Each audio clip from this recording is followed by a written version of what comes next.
Diamond city, silk city સુરતના આંગણે શિક્ષણ અને સામાજિક ઉત્થાનના ક્ષેત્રે એક નવો સુવર્ણ ઇતિહાસ આલેખતા શ્રી સૌરાષ્ટ્ર પટેલ સેવા સમાજ સુરત દ્વારા સમાજના દીકરા દીકરીઓને ઉચ્ચ શિક્ષણ માટે શ્રેષ્ઠ સુવિધાઓ મળી રહે તેવા ઉમદા હેતુથી નવનિર્મિત જમનાબા વિદ્યાર્થી ભવનને મુખ્યમંત્રી ભૂપેન્દ્રભાઈ પટેલના હસ્તે ખુલ્લું મૂકવામાં આવ્યું હતું. સુરતના વાલક પાટિયા મણિબેન ચોક ખાતે નિર્માણ પામેલ ભવ્ય જમનાબા વિદ્યાર્થી ભવનમાં 1000 વિદ્યાર્થીઓ માટે નિવાસ, અભ્યાસ, AI રિસર્ચ લેબ, અદ્યતન લાઇબ્રેરીની અદ્યતન સુવિધાઓ ઊભી કરવામાં આવી છે. આ સાથે જ નાયબ મુખ્યમંત્રી હર્ષ સંઘવીના હસ્તે 31 ફૂટ ઊંચી 9 ટન વજન ધરાવતી સરદાર વલ્લભભાઈ પટેલની પંચધાતુની પ્રતિમાનું પણ અનાવરણ કરવામાં આવ્યું હતું. મહાનુભાવોએ સરદાર સાહેબની પ્રતિમા સમક્ષ પુષ્પાંજલિ કરી હતી.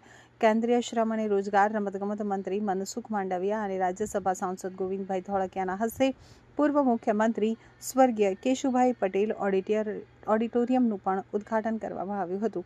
જયંતિભાઈ બાબરિયા તથા અન્નપૂર્ણા ગામના ચેરમેન રાવજીભાઈ વસાણીના હસ્તે રિબિન કાપી અને ભવનને વિધિવત લોકાર્પિત કરાયું હતું. આ પ્રસંગે મુખ્યમંત્રીએ જણાવ્યું હતું કે પવિત્ર અધિક માસમાં કરેલું દરેક સત્કાર્ય સમર્પણ લાખો ગણું ફળ આપે છે. ત્યારે સૌરાષ્ટ્ર પટેલ સેવા સમાજે જનહિતના કાર્યો થકી ભગવાન પુરુષોત્તમને સાચા અર્થમાં પ્રસન્ન કરવાનું પરમ કાર્ય કર્યું છે. આ સંસ્થા પટેલ એ વાતનું જીવંત ઉદાહરણ છે કે જો સૌ સાથે મળીને પ્રયાસ કરીએ તો વિકાસ કેટલી ગતિ અને વ્યાપક સાથે સાકાર થઈ શકે છે. તો નાયબ મુખ્યમંત્રી હર્ષ સંઘવીએ જમનાબા ભવન નિર્માણ બદલ શુભેચ્છાઓ આપતા જણાવ્યું હતું કે સૌરાષ્ટ્ર સહિત ગુજરાતના અન્ય ગ્રામ્ય કે અંતરિયાળ વિસ્તારોમાંથી સુરત શહેરમાં ભણવા આવતા સામાન્ય પરિવારોના દીકરા દીકરીઓ માટે જમનાબા ભવન વરદાનરૂપ સાબિત થશે.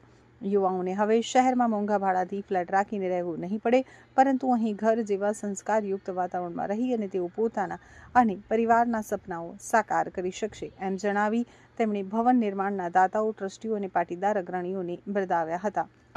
લોકાર્પણ સમારોહમાં આપની સૌની વચ્ચે ઉપસ્થિત રાજ્યના લોકપ્રિય મુખ્યમંત્રી આદરણીય શ્રી ભૂપેન્દ્રભાઈ પટેલ સાહેબ આપણા સૌની વચ્ચે વર્ષોથી જે સામાજિક સેવાઓ હોય, સમાજના નાના મોટા કોઈ બી પ્રશ્ન હોય, વરાછા, કતારગામ, સુરત, સૌરાષ્ટ્ર બધા વિસ્તારોમાં વર્ષોથી કામ કરતા એવા કેન્દ્રીય મંત્રી આદરણીય શ્રી મનસુખભાઈ માંડવિયા.